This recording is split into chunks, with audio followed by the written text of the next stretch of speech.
Welcome into the In the Money podcast for KeenelandSelect.com for Kentucky Oaks Day, Friday, May the 3rd. I'm Tom Leach along with Jim Goodman, Keeneland's Director of Wagering Development. And there are 7 graded stakes races on the card, or 6 graded stakes races. There's an allowance race that's part of a late pick 4. So let's get into this card, Jim, and we'll start with the 5th race, the grade 2, 8 bells for 3-year-old fillies going 7 furlongs. Bob Baffert's probably got the big favorite in there in Mother. Can you beat her? I think you can. I think it's a very competitive race. I think Mother is probably the favorite, but she's raced against better, but her numbers don't stack up to a couple of fillies in here. So I went with Break Even with Brad Cox's filly coming out of the Purple Martin at Oaklawn Park. Just blew that field away, and she hadn't really been tested. She's won by 5, 4 1/4, and 4 1/2. Now her suspect fields possibly, but there were 9 horses in that race at Oaklawn, and she just took over from the beginning. And Brad gets them right, and I'm going to go with her as a upset shot here. Also going to use Mother in any pick 3s or pick 4s. Queen of Bees for Jose Ortiz. The 3 horse probably looks like she fits as well. But that's my top 3 there, and I'm going to go with a little upset here. It gets a little chalky as we talk about the 6th and 7th, but I might play a pick 3 with these 3 horses back to a couple of singles the next couple of races we're going to talk about. But Break Even is my pick in the 8 bells. Yeah, I did the same thing. I thought with those 3 easy wins, pedigree that she's out of the St. Bellotto mare, so she should like the stretch out, and she should love mud if it comes up wet, as they're talking about. So, and she won big in the slop on New Year's Day. So I like Break Even in there too. Got to use Mother. Lyrical Lady won first out at Saratoga last summer, so that's always impressive. And I think this horse for Asmussen could be in the mix. Proud Emma dropping out of the Gazelle here. Longer race, cutting back that could be a good angle for her, but I'm going with Break Even and use those other 3, key her and use those other 3 in exactas. 6th race is the grade 3 Edgewood. These are 3-year-old fillies going on the turf at 1 mile and a 16th, and I couldn't get past the chalk here. Newspaper of Record coming off a layoff, but it's Chad Brown, so there's a good chance she'll be ready. She's a champion.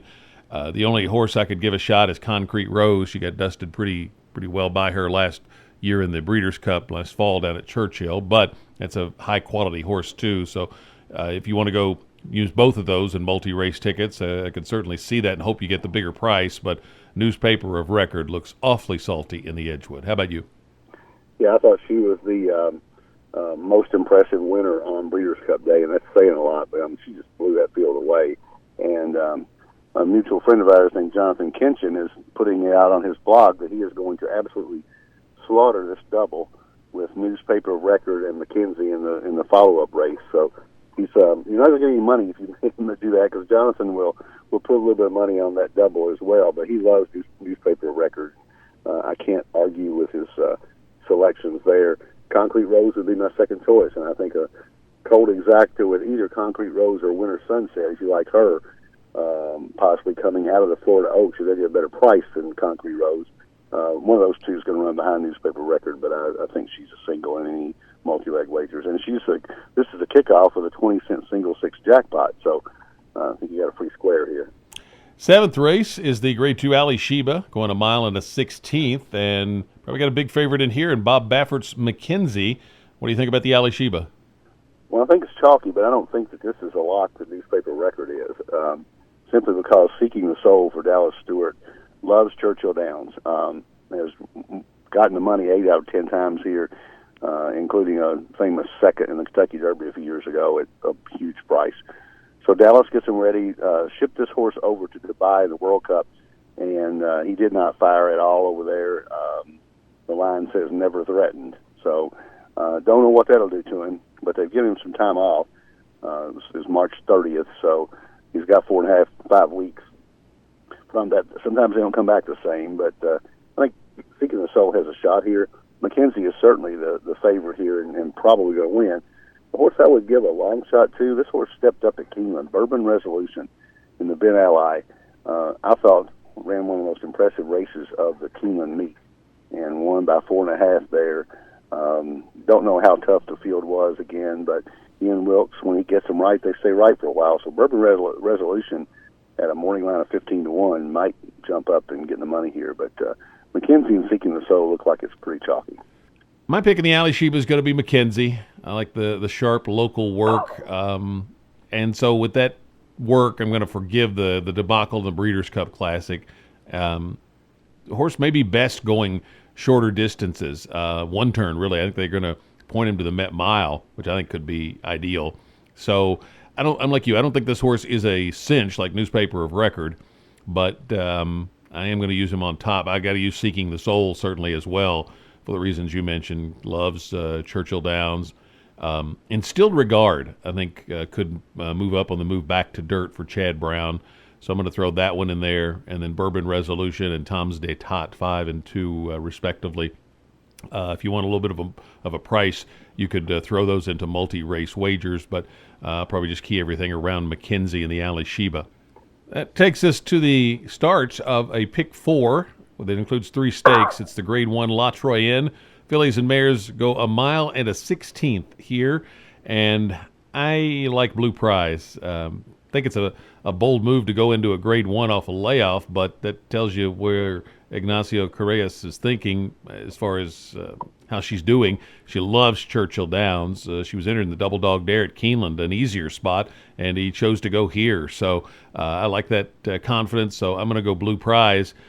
Secret Spice, the 9. She's a Julie, the 1. Divine Miss Gray, the 3. Teresa Z, the 7. Could use all of those in the La Troyenne. So, but I like Blue Prize a lot in there. It looks like these sequence multi-race wagers anyway at this part of the card is going to be pretty chalky. Jim, who do you like in the La Troyenne?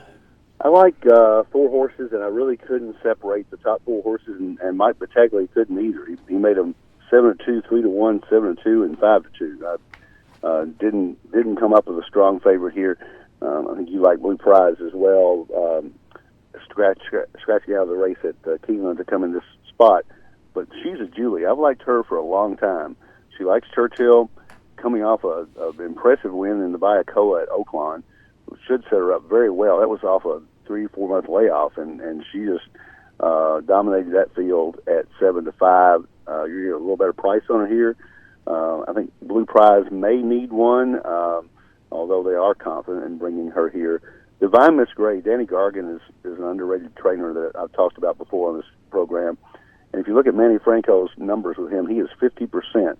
Small sample, but he's 9 for 18 winners for Danny Gargan, so you've got to throw Divine Miss Gray in there. And Secret Spice is the other one for Richard Baltas coming off that Beholder Mile win. And I think this race, if you're talking about the pick 4, use those 4, you'll get through this leg. So I would use all 4 of them when we get to that. The 9th race is a non-winners of 2 allowance that'll be part of a pick 4 that includes the 3 stakes starting in the 8th race. We'll jump to the 10th. It's the Grade 2 Twin Spires Turf Sprint. They go 5.5 furlongs on the turf. World of Trouble's an even money favorite on the morning line. Bound for Nowhere, very high quality horse for Wesley Ward, and has a couple of sharp works for the second start off the layoff. So, it's almost a toss up between those 2. But what I'm going to do, I don't know if this horse will win, but I'm going to make the key play in here. Will Call at 10-1. Out of the 9 hole for Brad Cox. Horse has been on this turf course 3 times and won twice. The only loss was in the Breeders' Cup Sprint race last fall behind World of Trouble, but ran 5th in that race, so wasn't disgraced. And I think my play is going to be just to key Will Call with the other 2 and try to get one of those 2 lower prices out of the exacta and get Will Call in there maybe 8 or 10-1. Chaos Theory you could look at as well, but I think really you'll be fine if you take those 2 favorites and throw in Will Call. How about you? Yeah, I couldn't pick between the 2. I like Wesley's horse coming off the Shakertown race. I think it sets him up perfectly for this race. But World of Trouble is hard to handle. Didn't run quite as well in the Carter as he has been, but that was off a short layoff since January. But on turf, the last buyer figure was 118. So I think that might win this race. So World of Trouble and Bound for Nowhere, that's going to get me through this leg of pick 4, I believe. I'm like you. I like Will Call to get in the money possibly. Undrafted is an old horse that comes back here, a 9-year-old that has done well at Churchill too. So I think you got to look at him in the mix for Wesley Ward. So I think those two horses underneath the 1 and the 6 get you through this race. That gets us to the Grade 1 Kentucky Oaks. 3-year-old fillies going 1 mile and an eighth. Full field here. I think there's even an also eligible that could be dangerous if that one should get to draw into the race. How do you see the Kentucky Oaks? I really like Kenny McPeek's horse. I don't like the 14-hole for Restless Rider, but I've been waiting for this race ever since the Ashland. I thought that even though Alpha Spin beat her in that race, I thought she ran a big race, just couldn't quite get past at the end. My feeling at the end of that race was I bet her fairly good, and I'm thinking, well, Kenny wants to win the Oaks with this one. I've been sitting on that idea for a month now, and I still believe it. I don't care for the 14-hole, but I don't think it knocks her out like if a Derby horse draws a 1-hole. So she's going to set off the speed. I'm thinking Jaywalk, the 7 horse, is going to get a lot of play, but I don't think she's the same as she was last year. She hadn't progressed from 2 to 3.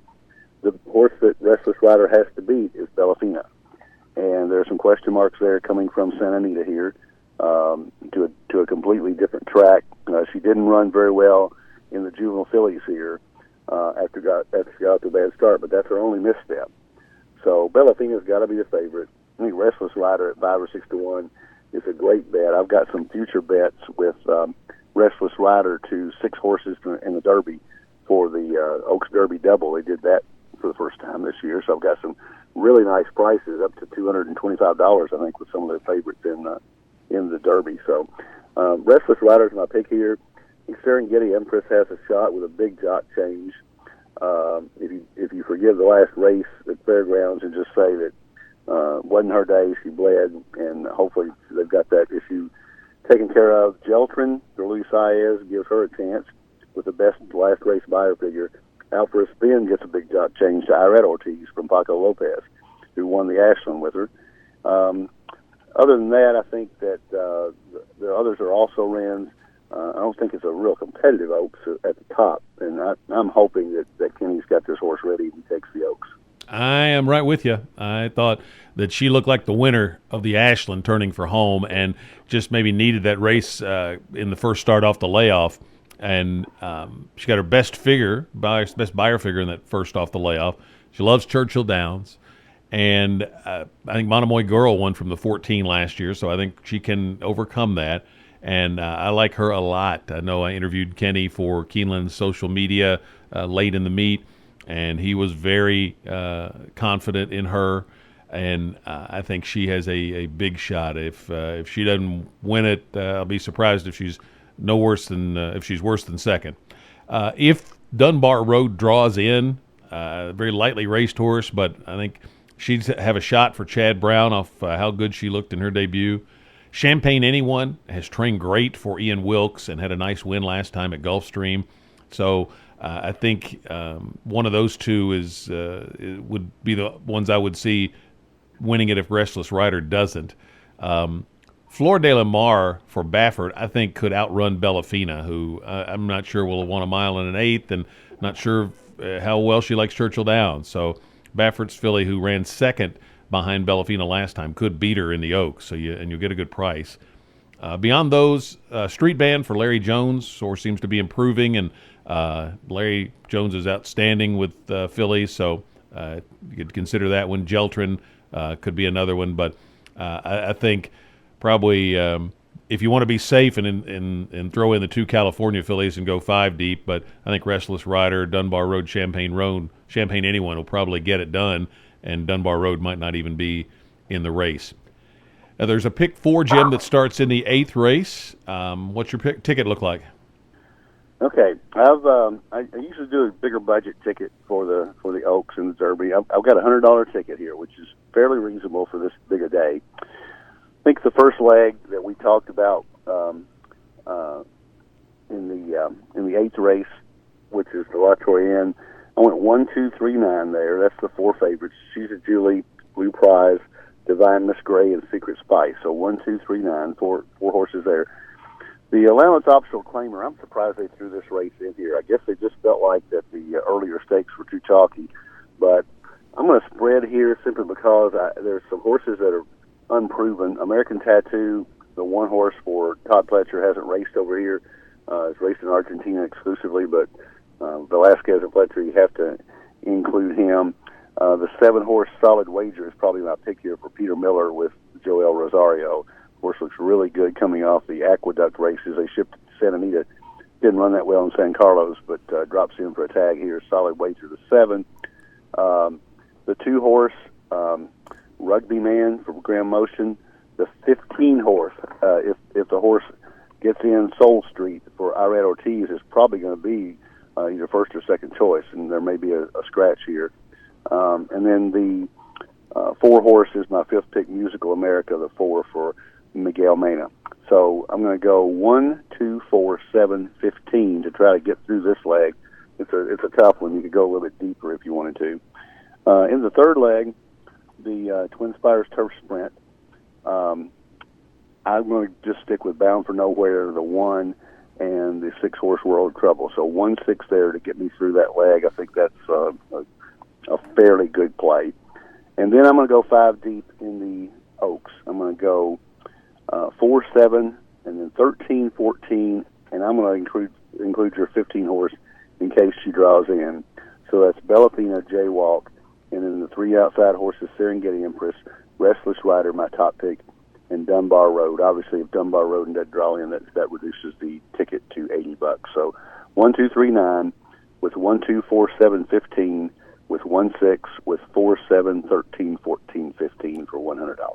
I am going to start out with 4 in the La Troyenne, the 1, 2, 3, 9. Second leg, that allowance race, I'm going to use American Tattoo, Soul Street, and Solid Wager, 1, 7, and 15. Third leg, I'm going to use 1, 6, and 9. I'm going to throw in Will Call to try to catch Price. And then in the Oaks, I'll go 10, 14, 15. And then I will throw out this caveat. If the 15 doesn't get in and you want to include another horse, I would use the Baffert filly, and then beyond that, I would go to Bellafina. And then if Soul Street doesn't draw in, you could add those 2 California fillies to the back leg of my pick 4 and make it less. But as it stands, I'm 4 by 3 by 3 by 4. I'm going to use the Baffert filly, the 5-horse in the last leg. So 1, 2, 3, 9, with 1, 7, 15, with 1, 6, 9, with 5, 10, 14, 15. That's $72 for 50 cents. Best of luck with your wagers. Great day of wagering. I think there's a late pick 4 that starts on the 10th race as well. A couple of pick 5s, I think maybe 4 pick 4s.